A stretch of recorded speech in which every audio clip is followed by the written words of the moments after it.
Okay, so once you've got the pen tool activated, you simply go ahead and you click. Oops, that jogged a bit. Let me do that again. Click, and then, oh, my touchpad is just being really annoying. Click and then let go. Click and then let go. And then you simply do dot to dot around whichever part you want to trace. And then you complete like the cycle. So you make like a 2D shape, okay? Let me zoom in on that a little bit more so you can see. So that's what it looks like at the moment. And you're probably thinking, well, that just looks dodgy. Well, the main thing is to get like the furthest part of the outline at like key points, like I've done here, and then you can curve out the lines or curve in the lines as you wish. Now this doesn't have to be like 100% perfect, it's just going to be around about the shape and size of whatever it is you're tracing. Remember, this logo is supposed to be something that you've created yourself, so it's actually a good thing if it's not exactly the same as something else. So I'm just going to go ahead next to the line. When you see your cursor just here on the white space, it's got like a little box next to it, but when you move it next to a line, that box turns into like a little curve. When that curve appears, you click and then you pull or push the line, and this curves it as you want it. Okay, so just do it as you need to do it. I'm obviously going to not do it perfectly here because I've got other parts to show you. So I'm just going to be a little bit quick.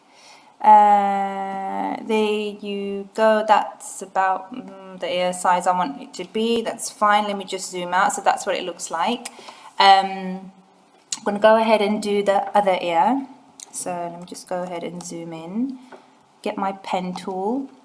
And so remember, you click and let go, click and let go.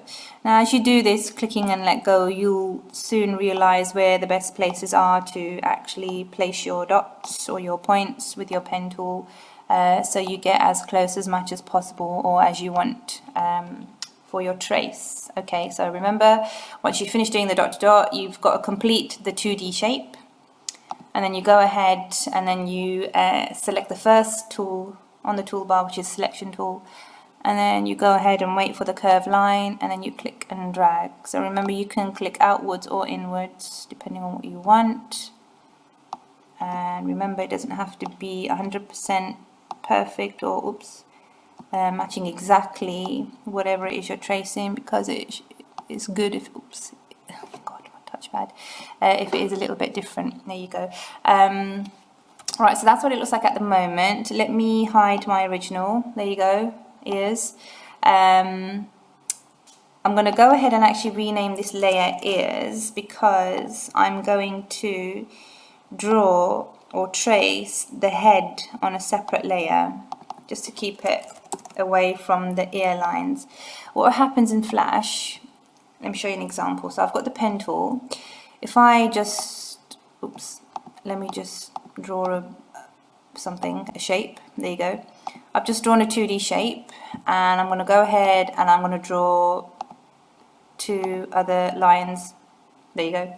Now that shape that I drew first was meant to be separate from these 2 lines that I drew after. Okay, but what Flash does is whenever lines cross over each other or they intersect, it breaks them up.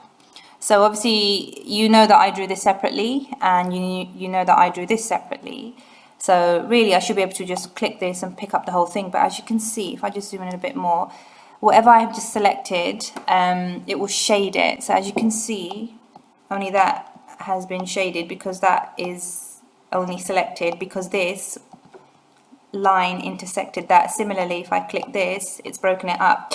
So when you've got lines or points or curves or circles or whatever that are going to cross over something else, you're better off putting them on a separate layer.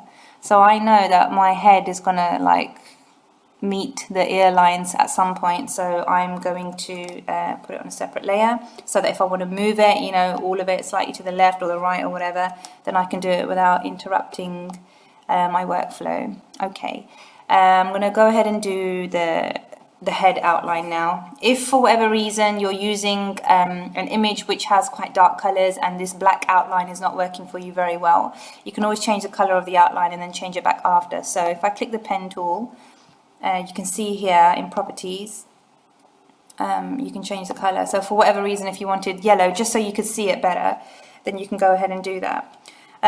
Before I go ahead and start doing dot to dot, can you notice I've put the padlock on ears as well as the original, so I can't accidentally start editing on ears because I want to keep it separate, right?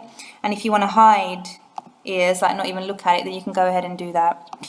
So I'm going to go ahead and then just quickly do this. Let's give him a bit of a jaw.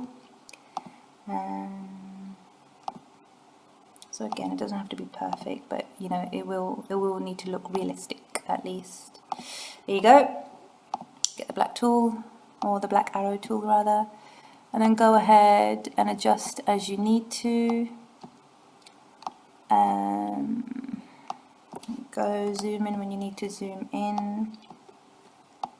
And some of you are probably already thinking, what if my point isn't exactly where I want it when I'm doing this bit? So let me just do this last bit. So some of you might say, well, this point here, it's not where I wanted it. I want to move the actual point. Well, you can actually move the point. Underneath the black arrow, you've got a white arrow, which is a sub-selection tool. If you just click anywhere on that line, you'll see all the points highlight, these little, the vertices, I guess. That's what they are, right? You can actually click them and move them, so you can do a fair bit of adjustment. Okay. Let me go ahead and hide my original, and I'm going to show my ears. Oh, sorry, wrong one. There you go. So that's what I've got so far. And when I said about you can always change the colour of the outline after, you can. So if I click on head,